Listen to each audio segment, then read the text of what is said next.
রাজধানীর মোহাম্মদপুরে নিজ বাসায় মা ও মেয়েকে জবাই করে হত্যার ঘটনা ঘটেছে। তাদের একজন গৃহকর্ত্রী লায়লা আফরোজ, অপরজন মেয়ে সাফিসা বিনতে আজিজ। সোমবার সকালে মোহাম্মদপুরের শাহজাহান রোডের একটি বহুতল ভবনের ফ্ল্যাটে এই ঘটনা ঘটে। এর জন্য গৃহকর্মীকে সন্দেহ করছেন স্বজনরা।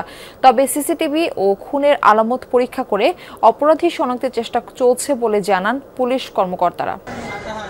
সকাল 7:52 কালো বোরকা পরে মুখ ঢেকে ভবনের মূল ফটক দিয়ে ভেতরে প্রবেশ করেন গৃহকর্মী আয়েশা। প্রায় 2.25 ঘন্টা পর 9:36 স্কুলের পোশাক পরে পিছে ব্যাগ নিয়ে বেরিয়ে যান।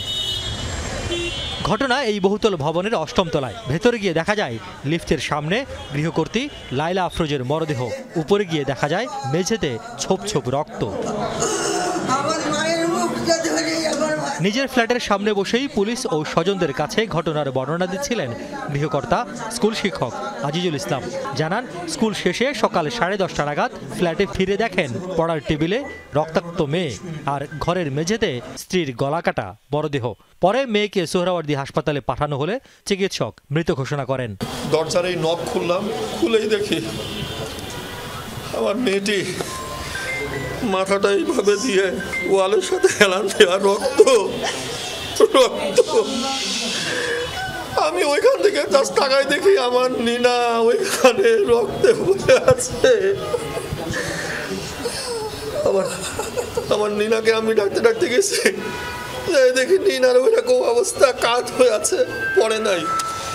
প্রতিবেশীরা জানান, প্রায় 13 বছর আগে এই ফ্ল্যাটে উঠেছিলেন আজিজুল ইসলাম দম্পতি। নিহত মেয়ে নাফিজা মোহাম্মদপুর প্রিপারেটরি স্কুলের 9ম শ্রেণীর ছাত্রী।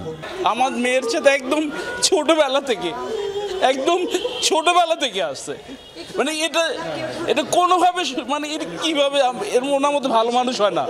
ঘটনার মোটিভ ও অপরাধী শনাক্তে কাজ চলছে বলে জানান পুলিশ কর্মকর্তারা। তাদেরকে ছুরি দ্বারা আঘাত করে হত্যা করা হয়েছে, প্রাথমিকভাবে আমাদের কাছে এটি মনে হয়েছে।